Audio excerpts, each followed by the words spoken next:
Gününüz aydın olsun millət. Yəni bunu Allah ilə nəzərə rəhmət etsin. Bunu göstərməkdə məqsədim nədir? Bu deməli anamın əl işidir. 80-cı illərin zadının əl işidir də. Yəni ki, o vaxtdan bəri mən də saxlayıram. Bu bir döşəkçədir, belə deyək. Bunu anam necə düzəldib? Deməli anam dərzi yox, injiner texnoloq idi. İndi Azərbaycan dilində bilmirəm. Yəqin ki, bu dərzi mühəndisi də belə deyək də. Yəni ki, dərzilərin başında dururdu. Yəni əlinin altında bir 40 dənə işçisi var idi dərzilər. Sözüm onda yox. Yəni nə deyirəm? Orada qalan oksok parçalar var ha. O qusok parçaları hamısını yığıb bir araya gətirib belə bir döşəkçə düzəltmişdi.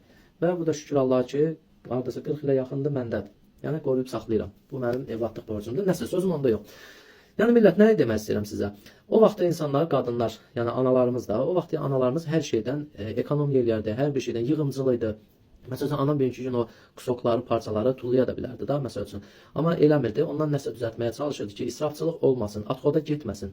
Yəni o vaxtda indi bəzilər deyəcək ki, o vaxtda qıtlıq idi və yaxud da nə idi? Yox, Allah şükür o vaxtda hər şey, yəni ki, mən özümdən götürürəm, öz ailəmdən, yəni hər bir şey var idi şükür Allah, dolanışığımızda. Yəni mən bir misal çəkirəm, o vaxtda analar, məsələn, mən anamdan götürürəm, corab cırılanda onu tullamırdı indikilər kimi. Coraba ya yamaq vururdu, ya tikirdi, verirdi, biz də geyinirdi. Yəni o demək deyil ki, biz imkanımız yox idi corab almağa. Belə pis çıxmasını indi bilənlər bilir.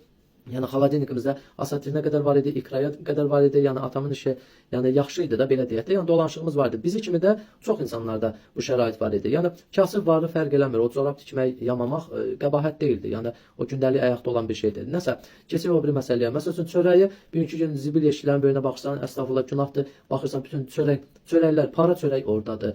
Yəni amma o vaxtın anaları nə edirdi? O vaxtın anaları həmin çörəyi götürərdi. O hansı ki qurumuş çörəkləri xırda-xırda doğrayıb tuxovkaya basardı, orada suxarı kimi eləyərdi, sulu yeməklə verərdi. Məsələn, evdə ət olmazsa, analar oturub gözləməzdi ki, nə vaxtsa ət gələcək, nə vaxtsa ət olacaq. Yalancı dolma deyilən bir şeylər. İndi də bəlkə hazırlayanlar var. Yalancı dolma deyib, içində gögərtinə nə ilənsə, yəni evladlarını saxlayardı, evladlarını ac saxlamazdı. Məsələn, uşaq məktəbə gedərdisə, bağçaya gedərdisə, axşamdan piraşka hazırlayardı və yaxud da səhər tezdən nəsə o vaxtı quzqulaq deyirlər, biz quzqulaq yox, əstəğfurullah, qazqulağı deyirlər, nə deyirlər, bax belə şirin xəmirdən düzəlmə. Onlardan düzəldərdi, qoyardı sumkamıza. Yəni o vaxtı belə idi. Ona görə də ruzu bərəkət var idi, israfçılıq yox idi. İndi məsələn hamı qaçır fast food yeməklərinə. Evdə ancaq ət olmalıdır, ancaq nə bilim filan şey olmalıdır. Bəli, ət vacib bir qidadır, kalori kimi də, yəni belə deyək insan həyatında. Amma ətsiz də keçinmək olar, məsələn toyuqsuz da keçinmək olar. Yetər ki ailədə qadın yığımcılı olsun, ailədə qadın fədakar olsun, ailədə qadın hər şeydən. Mənim daimin bir söz var, həmişə gəlinlərə misal çəkəndə anamı misal çəkirdi. Deyir ki, o yoxdan nəsə düzəldirdi. O yoxdan nəsə çıxardırdı ortaya. Amma sizə deyir, bazarı yığıb gətirsən də ortadan heç nə yoxdur. Yəni, nə deyirəm, əziz cəmaət, millətim, biraz israfçılıq eləyir. Bu israfçılıq kişilərə də aiddir, tək qadınlara yox. Bir məsəl üçün, kişilər qıraqda rasxodlar eləyir, hansı ki, o vacib rasxodlar deyil, o eləməməlidir, məsəl üçün. Elə biri mən özüm, məsəl üçün, digər rasxodlar eləyirəm, onlar olmamalıdır. Amma bizim bugünkü gün ruzumuzu, bərəkətimizi qaçırdan evdə israfçılıqlardır. Evdə olan israfçılıqlardır. Dediyim o sadaladığım kimi bir şeylər, məsəl üçün, israfçılıqlardır. Əvvəl bir insan, məsəl üçün, bir toya bir paltarla gedərdi. İstər kişi, istər qadın. İndi əsas da bu dəqiqə çoxluq təşkil edir. Qadınlar hansı ki bir toyda bir toya paltarı geyinəndə deyir ki, yox o toyu, o paltarı filan toyda filan kəs görüb əynimdə. Yəni o filan kəs də bir gün o toyda olacaq. Mütləqdir ki mən təzə paltar alım. Amma halbuki o paltar evdə təp-təzə durur. Kişilərin də rasxodları var, kişilər də bayaq dediyim kimi yəni eləməməlidir. Yəni bu ruzu bərəkəti biz israfçılıqlarla yoxa çıxardırıq. Yəni bu fast food restoranlardır, nə bilim qida deyəndə, yemək deyəndə biz ancaq qaçırıq hardasa rahat olan bir şeyə, hansı ki onu evdə əziyyət çəkmək istəmirik.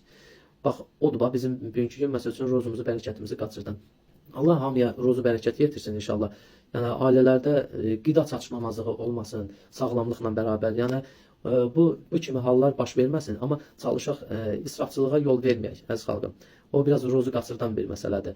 Məsələn, hansı ki, biz bugünkü gün suyu belə açanda açırıq, digər işlərlə görürük, sonra da axır gedir. Amma vaxt var idi, məsələn, suyu vedrələrlə daşıyırdıq. Amma onun qədrini bilirdik. Amma bugünkü gün çox şeylərin qədrini bilmirik. Çalışaq, bugünkü gün bizə gələn nemətin də qədrini bilək, bugünkü gün bizə əlimizdə olan imkanların da qədrini bilək. Qədir bilməzlik biraz insanı yəni çətinliklərə salır. Allah xalqımızı qorusun, Allah bütün evlərə ruzu bərəkət yetirsin inşallah.